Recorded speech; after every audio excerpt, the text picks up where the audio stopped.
Scattered throughout the world are hundreds of man-made monuments, designed and built to serve but one purpose: to thrill.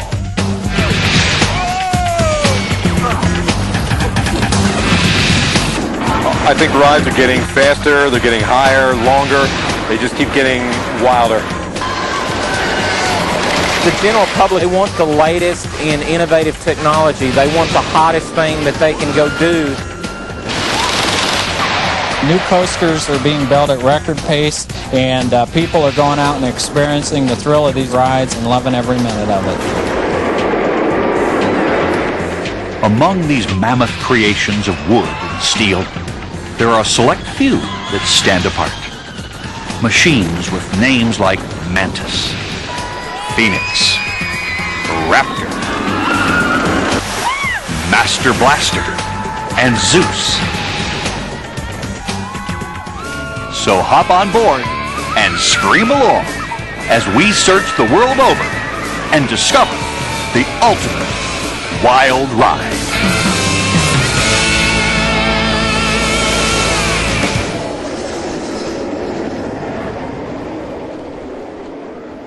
Today, there are nearly 1,000 roller coasters operating throughout the world. But not all of these wild rides are created equal. The true coaster aficionado with a refined palate for thrills is constantly seeking the best of the best. For me, it's looking at a coaster and understanding its design and just understanding the ingenious thought that goes behind creating it. As many loops as possible and as fast as possible. We enjoy that thrill of being on the edge, of being scared out of our wits, going for a good ride, but it's all in fun and it's all for just a thrill, really. And today, amusement parks are utilizing Cold War strategies to lure the enthusiast with even bigger and better wild rides. There is definitely like an arms race among amusement parks in building roller coasters, and computer-aided design technology is pushing the limits as to what we can do with rides.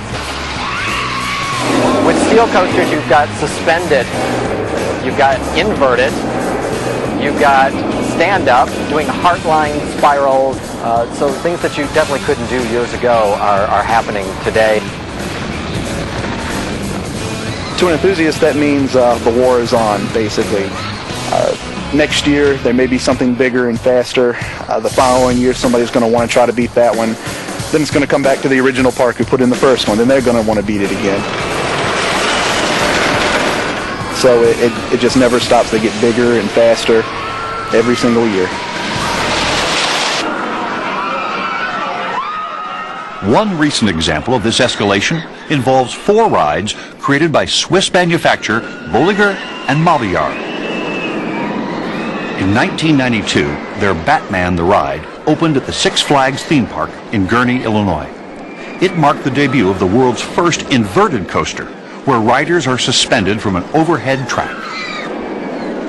Claude Mabillard and Walter Bolliger have taken the roller coaster experience to a whole new level with the introduction of the inverted coaster. We never had a full inverted coaster that hung from the track in these ski lift type chairs. Their rides are engineered excellent. They're just very clean running, smooth rides. When you ride it inverted coaster the first time, it was a lot of fun. Starting to play with the feet, dangling the feet, was a wonderful sensation. And when you are at the top of the lift, you are flying in the air, you don't see the track, you don't see columns. It was a wonderful feeling. The revolutionary design had the amusement park industry scrambling to cash in on the excitement.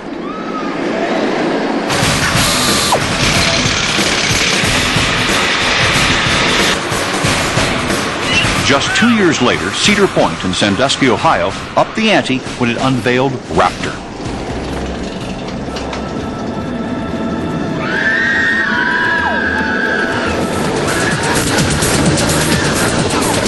Taller, faster, and steeper than Batman, This inverted coaster also featured a new and exhilarating design element, the dual Cobra roll, which turned riders upside down twice. Raptor reigned supreme until 1996, when Busch Gardens in Tampa Bay, Florida, unleashed their perfect beast, Montu.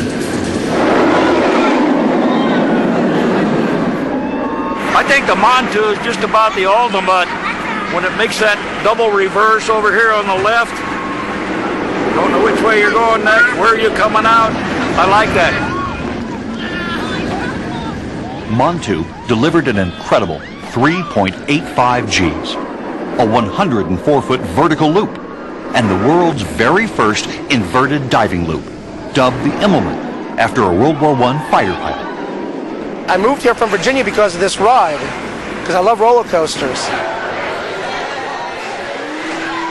And I'm so hooked, I can't get off it. I'm here almost every other day, riding it a dozen times, and so far I'm up to 1,042 times total right now.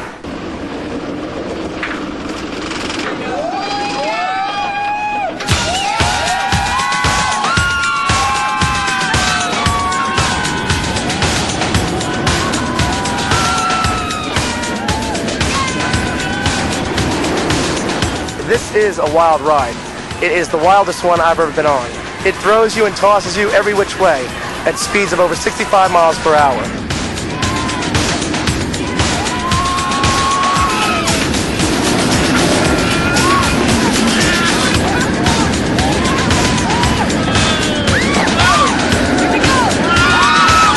It's very unique what they've done to this design of roller coaster.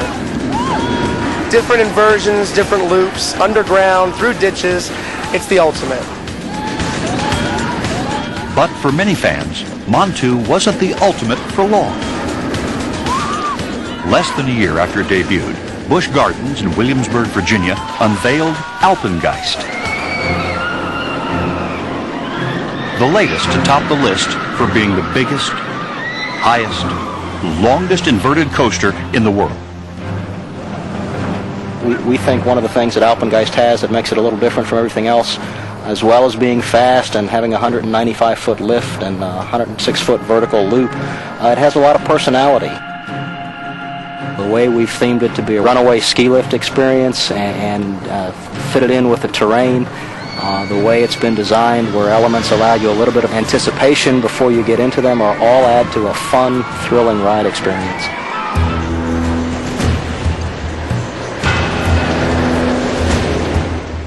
One of the latest big guns to enter the coaster wars is called Mantis. This extraordinary stand-up experience first debuted at Cedar Point in 1996. I think the best aspect of the Mantis is that you're standing up the whole ride. You're standing straight up. It's great. It's just so different. You don't get that from any of the other 11 roller coasters here, and it's a lot of fun. Like the inverted coaster, the idea for a stand-up ride came from the fertile minds of inventors Bolliger and Mabillard, who wanted to push the envelope of wild rides even further. The loop is very large. There's many inversion in the direction, so that people are inclined from the left going to the right many times, and the change of direction on a standing coaster is very impressive. And we designed the ride with elements which emphasize that. Mantis riders straddle bicycle-like seats and are securely restrained by padded torso harnesses. Cedar Point has more roller coasters than any amusement park in the world. Coaster enthusiasts like Alan Schick have been stepping up to the challenge of Mantis in record numbers. Just about at the top of the hill now. Here we go. Woo! Get ready to drop. Here we drop. Go! Whoa! Big loop. Going into a diving loop. Whoa!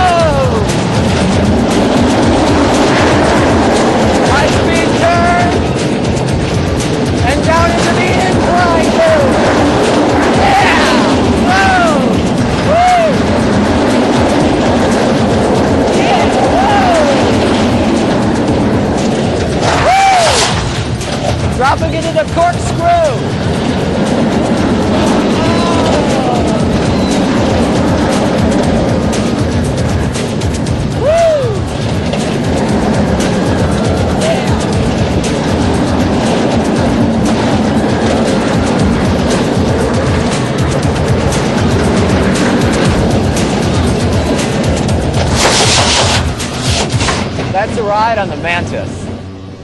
But Mantis couldn't hold its ground forever. The war raged on. In 1998, Six Flags Magic Mountain in Los Angeles blasted away the competition with Riddler's Revenge. It broke all previous stand-up coaster records for speed, number of inverted loops, and ride duration. But like those who came before it, the outstanding achievements of Riddler's Revenge will eventually be eclipsed, washed aside by the next wave of record-breaking wild rides.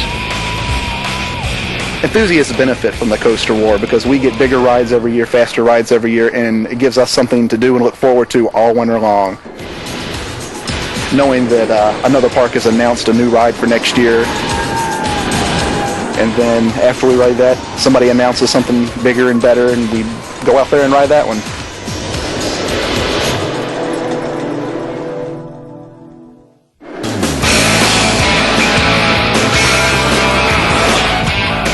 What does it take to make the A-list in the world of wild rides? Well, that all depends on who you ask. A wild ride to me is as many loops as possible and as fast as possible. Anything that's got lots of G-forces in it and lots of speed. It's a wild ride. It's got to be a good combination of aesthetics and different elements that make you want to come back. A great wild ride has to throw you out of the seat. Your legs have to hit the seatbelt, or else it's not a good ride. I think I'd just say, surprise me. That's it, surprise. The unknown.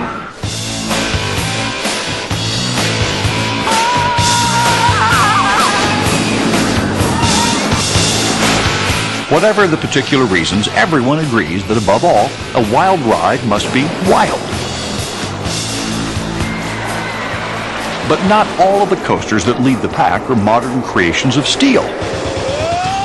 Many of the world's wildest rides are made of wood. I think a wooden ride, you get the feel of a classic older ride. One of the best things about it is the freedom of movement. You're in a lower car that gives you a little more chance to move around and see what's happening. The wood coasters also give a little bit when you ride, so you feel a little bit, I don't know if rickety is the right term, but you feel a little bit looser than on a steel coaster, which is very steady. The Wildcat at Pennsylvania's Hershey Park has been rated among the top 10 wild rides in the world. Designed by Great Coasters and built in 1996, it is a labyrinth of 514,000 board feet of southern yellow pine. The design of this coaster with its constant turns and twists is just awesome to look at. All the struts and supports that go into this ride and causes an exciting appearance that might be construed as frightful by some. The Wildcat is a modern-day version of a coaster commonly known as a twister. This unique layout was originally invented by coaster designers Thomas Pryor, Frederick Church, and Harry Traver in the 1920s. The nearly continuous turning of the track led to the nickname Cyclone. I like roller coasters just for the ability to have the unknown answered. Getting on a ride and not knowing which way it's going to take you initially is exciting.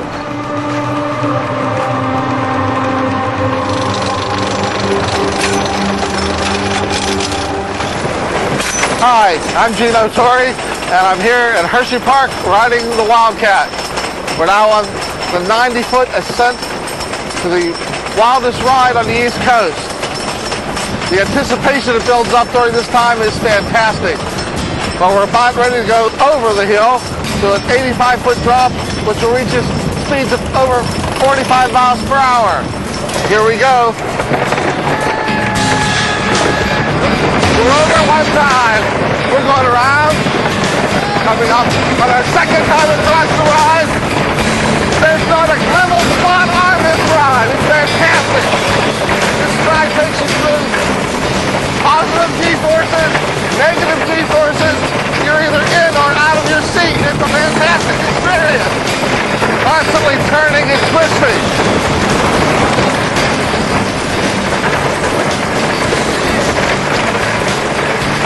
The final curve here takes us back into the home stretch.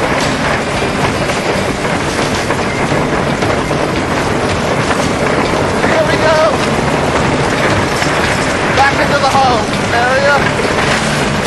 The Wildcat.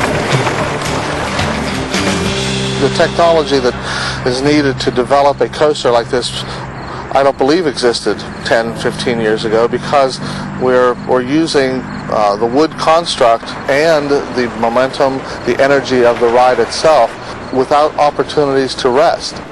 Continually in motion, or continually accelerating. So there's a lot of forces in play here. Portions of its 3,200 feet of track bank in excess of 56 degrees, subjecting passengers to an amazing 3.5 Gs. Enough force, some say, to make your eyes pop out.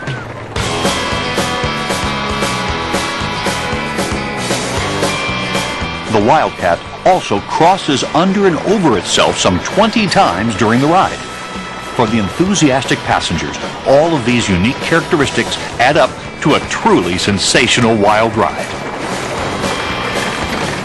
From the anticipation of going up the 90-foot ascent to the 85 feet descent and the 45 miles an hour, and take it from positive Gs to negative Gs, it really has to be one of the most exciting wooden coasters I've ever been on. Another top-rated wood coaster recently constructed at Big Chief in Wisconsin Dells, Wisconsin, is Zeus. Zeus is about 87 feet tall, lift hill, and the first drop's about 80 feet. It goes down, it goes straight back around the pond. It's an out and back coaster. Unlike the Wildcat's circular twister design, Zeus uses a long, narrow track layout, known in the coaster world as an out and back. This design maximizes speed and airtime.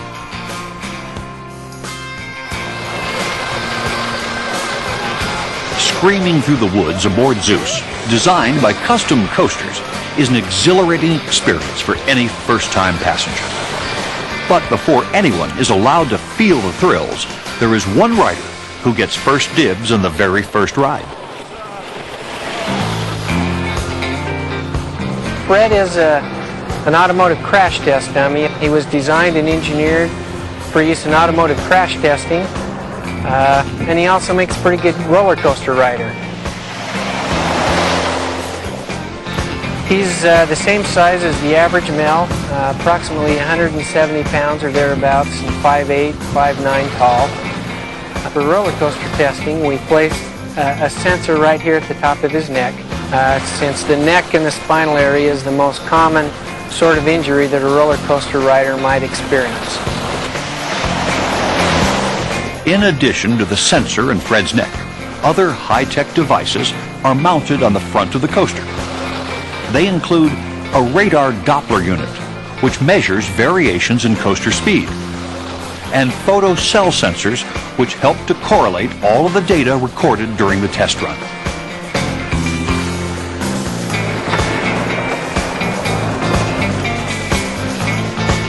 When this information is downloaded and analyzed by computer, it gives a precise profile of the intensity and safety of the ride. Looks like a very high-speed ride there. Looks pretty good, yeah. When I ride a coaster, what really clicks my trigger is the speed, the air time, the turns, but it must be smooth. If we have a smooth coaster, then I'm truly happy. Right now we're engaging on the lift hill. It's going to be a great ride. We're going about 85 feet in the air right now. While Nick's no dummy, his initial rides on Zeus merely confirmed what Fred and the computer first revealed. That Zeus, with speeds in excess of 60 miles an hour, numerous airtime events, and super smooth ride, has everything it takes to be a top 10 wild ride. We're about 90 feet up in the air. Going about ready to go down our first drop. Here we go. Whoa! Wow, there's a lot of airtime right there. Here's a bunny hill. Here's more air. Whoa.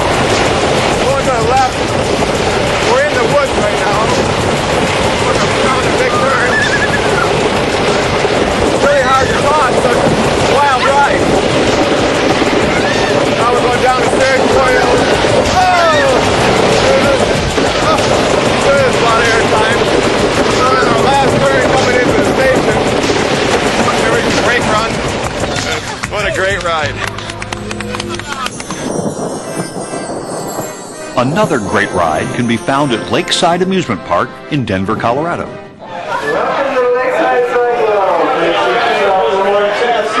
The Lakeside Cyclone has made the Grade A list of wild rides by combining the twisting sensations of the Wildcat with the exhilarating out-and-back journey of Zeus.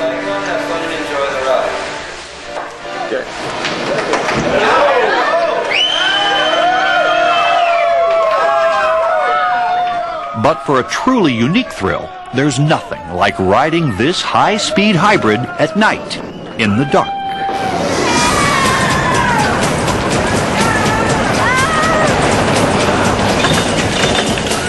Hi, I'm Brenda, and we're on the Lakeside Cyclone Coaster in Denver, Colorado. It's one of the world-famous wooden coasters.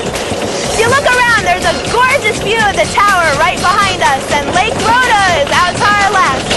We're about ready to head down Chain Hill. Get ready!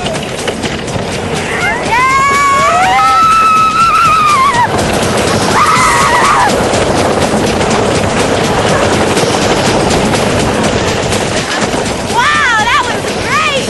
Now I know why the coaster enthusiasts called this a classic coaster! This graphic illustrates how the Cyclone combines a twister track layout with an out-and-back design. We're headed down another great hill! One of the best features on this coaster is the banking on the inner circle! Just past the halfway point, the Cyclone seamlessly transitions from a twister to an out-and-back. This coaster was designed by Edward Vitale and built in 1940! It's a tremendous wooden coaster! Ride fanatics the world over agree that from beginning to end, this 58-year-old marvel still thrills with the best of us. We're heading into the station that still brakes manually. It's not a hydraulic system, but a wonderful manual. Hope you enjoy the ride!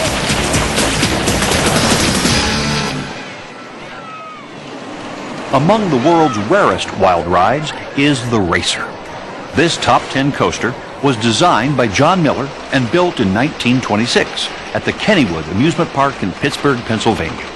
It is one of the last 3 continuous track racing coasters in the world. Continuous track coasters, like the Racer, use a single track that follows the same path twice and connects to itself at the station.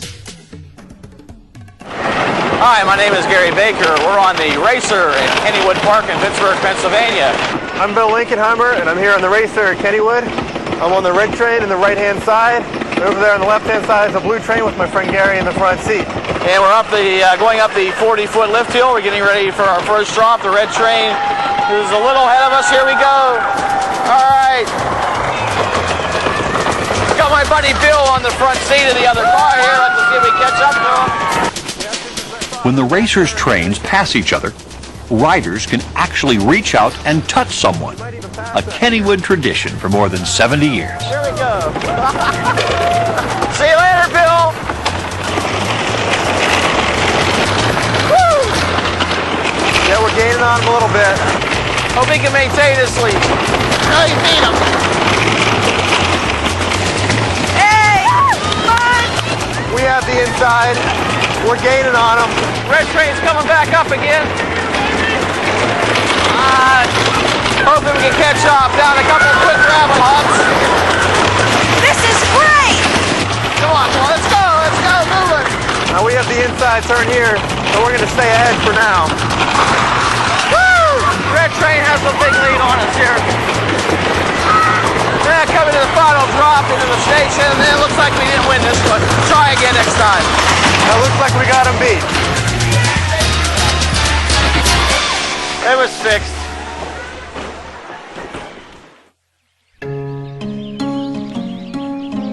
For nearly a century, wild rides have stood as an example of America's passion for fun. But few realize that they are actually a European creation. The very first coasters were built in Russia around the 17th century, and later embraced by the French, who called them Russian mountains. The French or Parisians adopted the Russian roller coaster by making it more sophisticated than the crude slides that were in Russia. They added an elaborate wheel system, but they seemed to disregard safety. If the car flew off the track and landed in the street below, that's your tough luck. But it didn't make any difference, because if the roller coaster got that reputation that it was dangerous, then the lines got much longer. For decades, Europeans flocked to the elaborate and dangerous creations. But by the late 1800s, the coaster craze died out, and along with it, most of Europe's wild rides.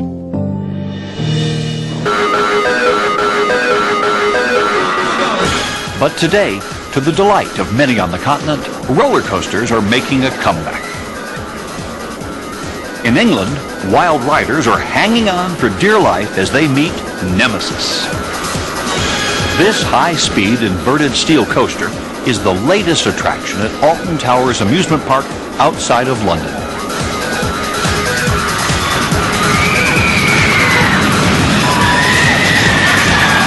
At PortAventura Amusement Park in Barcelona, Spain, guests are screaming in tandem on Stampeda, Europe's only parallel racing coaster.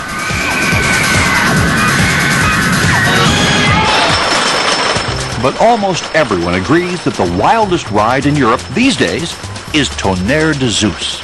This wooden giant boasts an incredible 99-foot initial drop and speeds in excess of 60 miles an hour.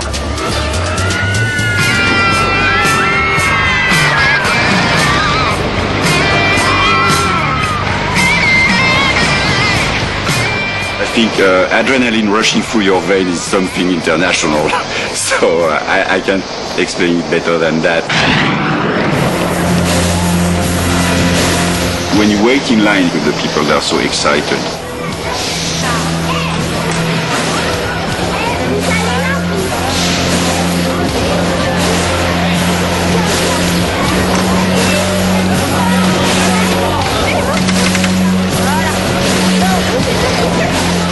People crave for failure.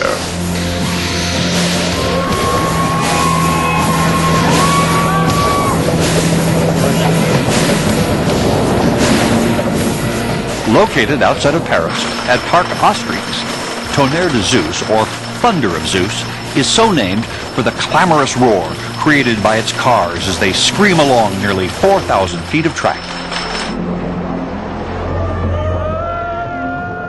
Here we go!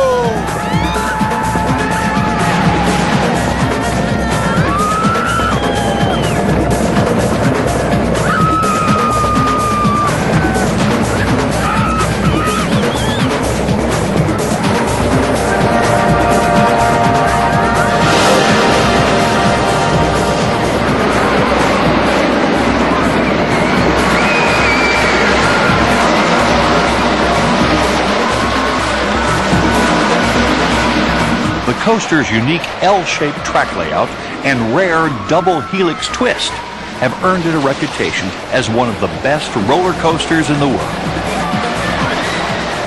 The perfect ride is a ride that goes very fast and you have to spend as much time off your seat actually as you can.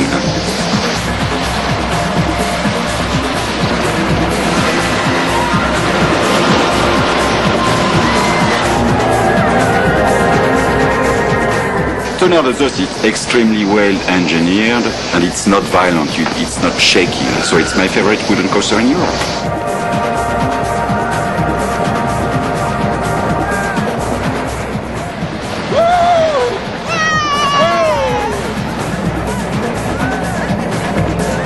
Since its roaring debut in 1997, millions of passengers have felt the thunderous power of this wild ride. I hope that, like since now people really love the ride, more parks in France are gonna catch the train and build more wooden coasters.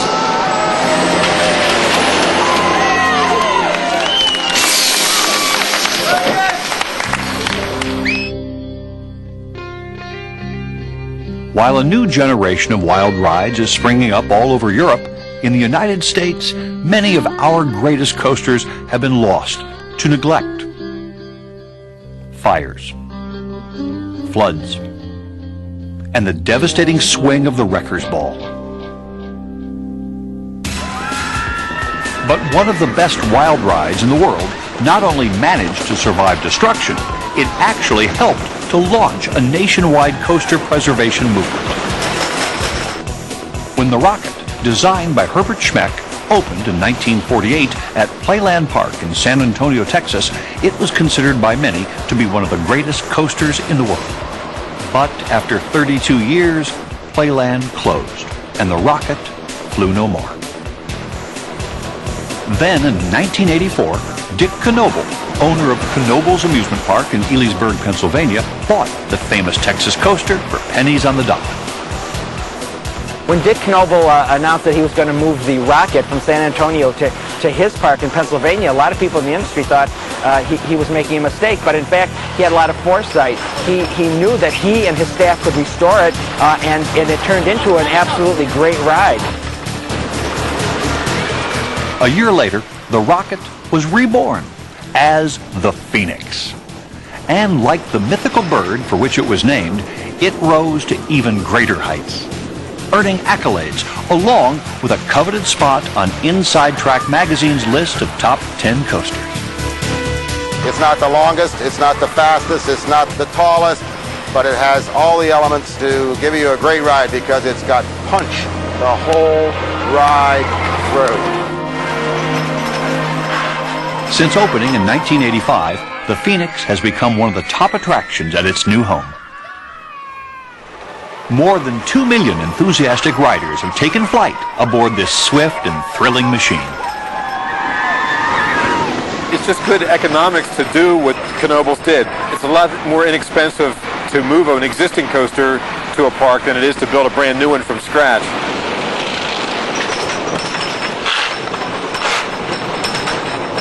Hi, I'm Mark Wyatt. We're here at Knoebel's Amusement Resort in Elysburg, Pennsylvania. We're getting ready to take a ride on the Phoenix roller coaster, a great wooden coaster right here next to the woods.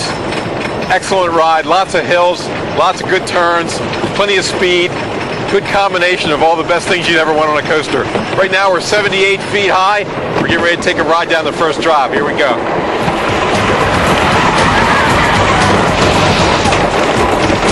Excellent. All right, now we're going to go right back through the structure. A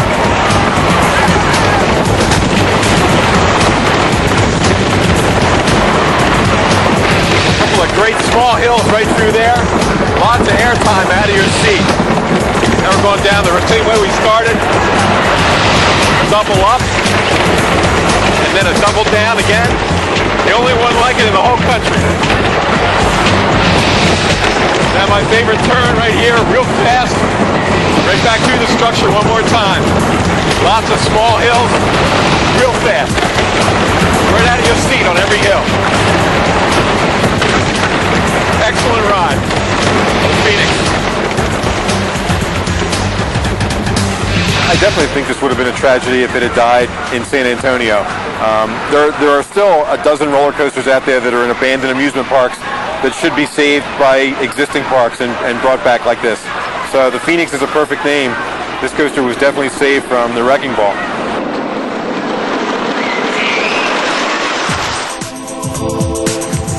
Like the Phoenix, there is another classic wood coaster that has lived more than one life. It is the Comet, located at the Great Escape Amusement Park in Lake George, New York. And to many, this die-hard thrill machine is considered the #1 roller coaster in the entire world. The Comet's the #1 coaster because it's the best out-and-back ride in existence.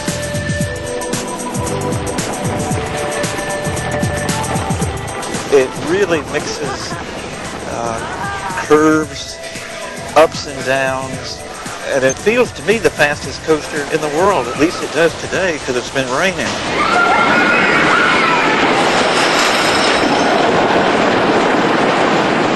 While most passengers prefer their coasters dry, there are a few die-hard enthusiasts who delight at blending the wet with the wild. always better to ride it in the rain because the tracks are slick, so it really skitters along. The Comet, to me, is twice the thrill in the rain. Since reopening in the spring of 1994, the Comet has thrilled thousands of riders, both wet and dry.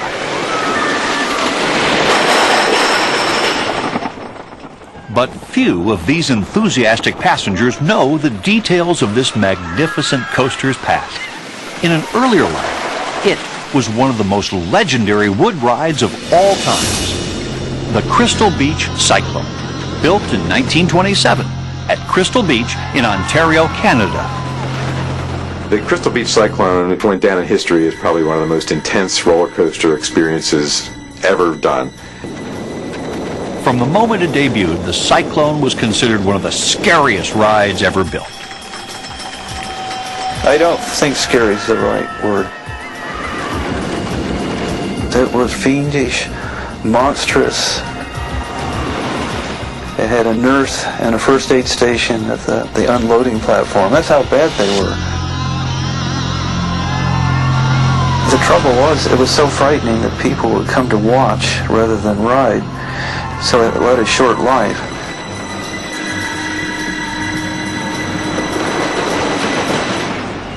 By the fall of 1946, rising insurance costs and increasing maintenance woes closed the notorious thrill machine. But not forever. Within a year, the Crystal Beach Cyclone was transformed into an out-and-back coaster by ride designer Herbert Schmeck. It was rebuilt on the very same spot and renamed the Comet. What he did was save the first hill and make the rest of it just up and down and out and back.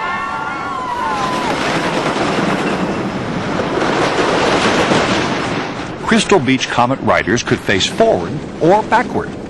And while not as vicious as its predecessor, the Comet had something to offer former Cyclone fans as well as the uninitiated who thrilled to the ride's raw energy and speed.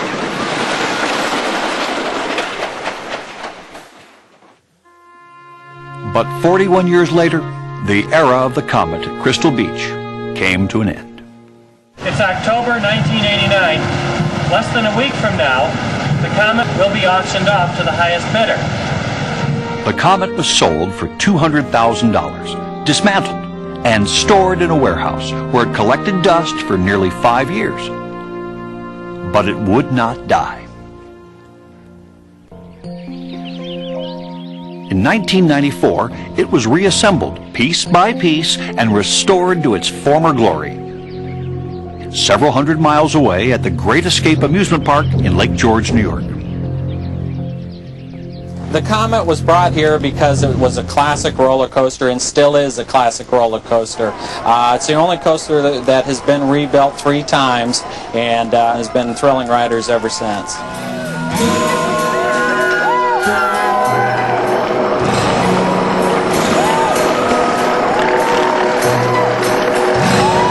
So here we go.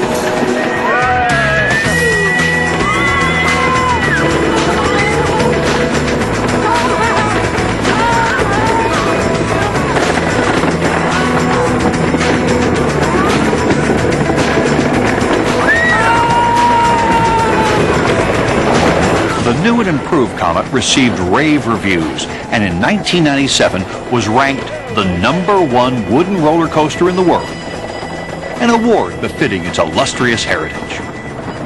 The Great Escape saved what is a great roller coaster from Crystal Beach.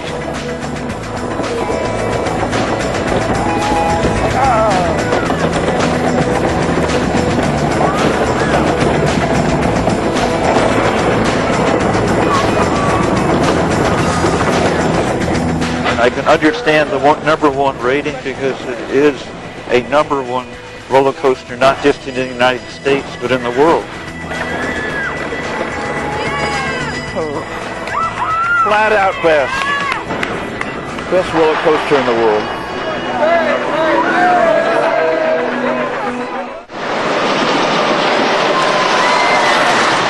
Although most of today's top-rated wild rides are born of the same basic designs, there are a few notable exceptions. Rides that, while not traditional, are nonetheless just as wild. The Crazy Mouse at Dinosaur Beach in Wildwood, New Jersey puts a new spin on a ride design made popular during the 1930s. Commonly referred to as wild or Mad Mouse coasters, these rides used intimate two-seater cars instead of trains to maneuver through hairpin turns. Today's Crazy Mouse borrows aspects of other popular thrill machines of the past. It has some of the sensations of the old whip rides where you spin around the corners. It has a regular roller coaster sensation. Plus it brings back the classic Wild Mouse feel where you think you're going to go off the edge of the tracks. But then you're fine, you just keep going. But it is one innovative twist that has Crazy Mouse riders reeling. A specially designed undercarriage spins riders 360 degrees as they careen along the track. This state-of-the-art design uses strategically placed sensors and trigger switches at various locations along the track to spin the car and add high-tech thrills to an age-old ride. While it can't boast having the longest, tallest, or fastest track, the Crazy Mouse, which opened in the summer of 1997, is earning raves from coaster enthusiasts for its creative design. Hi, I'm Dave Catanoso, and we're here at Dinosaur Beach in Wildwood, New Jersey. We're here to ride the Crazy Mouse. Crazy Mouse is the only spinning roller coaster in the U.S. Right now we're going up the lift hill. We've got a great view of the beach. The lift hill is over 45 feet high, and we're just about at the top where the ride's going to get going. And that's where the fun begins. What a view! Here we go. Oh, wow. The neat part about the top of the ride is that there's really tight hairpin curves, and it kind of gives you the feeling that the cars are going to fly off the track. They're not, but it sure feels that way. There's about 6 or 8 turns up here that are really sharp, and they kind of throw you around pretty good. We're coming up on the first drop right now. Woo! Now the second drop is a lot longer. You're soon going to find out. Here we go. Whoa! Now this is where the ride really gets crazy. The car's coming up on a lock that releases, and its cars start to spin around on an axis, kind of like a teacup, but a lot faster. And of course, we're moving on the coaster around the same hairpin curve. Now there's 1,400 feet of track on this ride, so it's really long, and there's over 10 cars. So it's got a heck of a lot of people that can ride on it. Now this ride's never the same twice, because you're always spinning, you're always turning, you never know which way you're going to go. Backwards down this drop, into this big bump.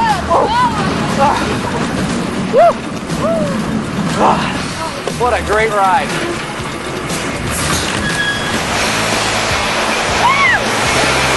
It's fast, wet, and although technically not a coaster, it is definitely a wild ride. The Schlitterbahn Water Park near San Antonio, Texas is home to Master Blaster, a 6-story high, 1,000-foot long water coaster. It's called a water coaster because we can go up and down. We can do a lot of the things you'll see at a typical theme park roller coaster. And this has never been available to the water park industry till we developed these rides. The Master Blaster starts out at 62 feet above ground.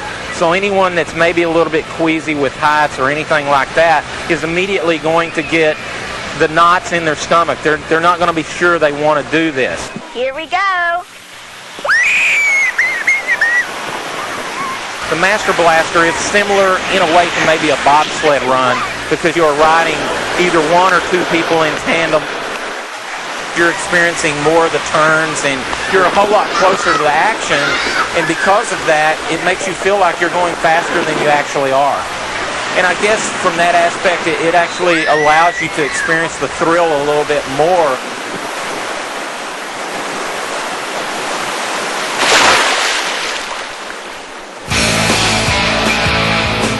The most thrilling aspect of the ride, and what sets Master Blaster apart from its predecessors, is that it actually moves riders uphill.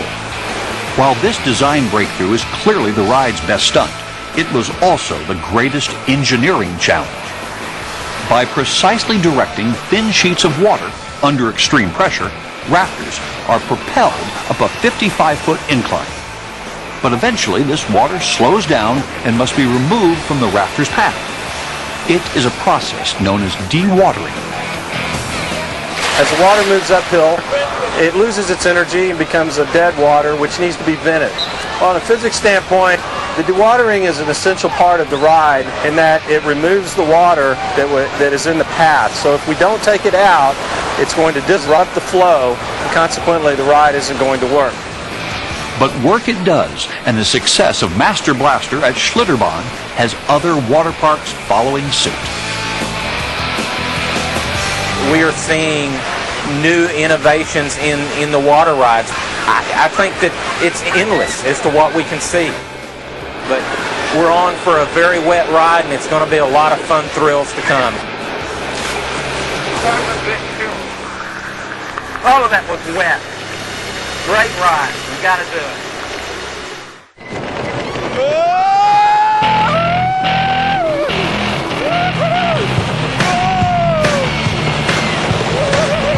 From the Wisconsin Dells to the outskirts of Paris, there are dozens of wood and steel creations and modern marvels of high technology that have been built to delight and thrill us. Here we go. These roller coasters of every shape, size, and design all strive to be the best of the best. But the greatest coaster of all has never been ridden. Until now. Welcome aboard the world's ultimate wild ride. It begins with the 85-foot drop of Tonnerre de Zeus.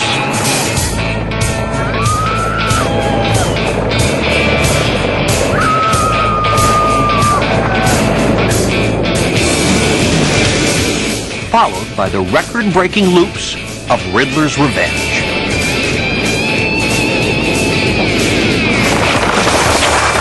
56-degree high-speed banking turns of the Wildcat transition into the dizzying spins of Crazy Mouse.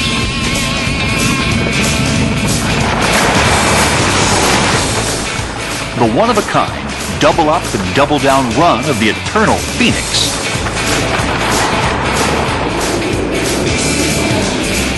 soars into the high-intensity and rapid succession stunts of Montu.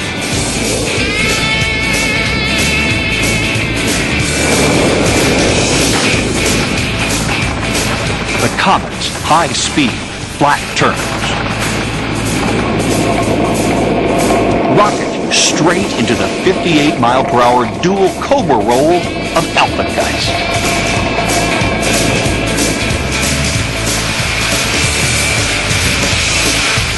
The wet and wild splashes of Master Blaster scream into the home stretch of the high velocity and maximum airtime thrills of Zeus. And while this ultimate wild ride doesn't really exist, coaster designers the world over continue to push the limits of fun. I think we're in a really good age of roller coasters right now. There are a lot of coasters being built every year. Here in North America, we have like 20 or 30 every single year now, and it's really coming into its own now in Europe and Japan and some other countries.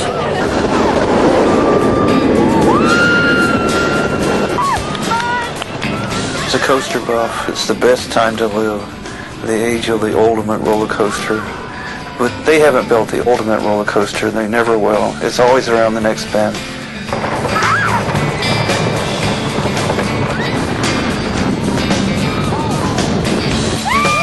It's a man-made machine that really does nothing.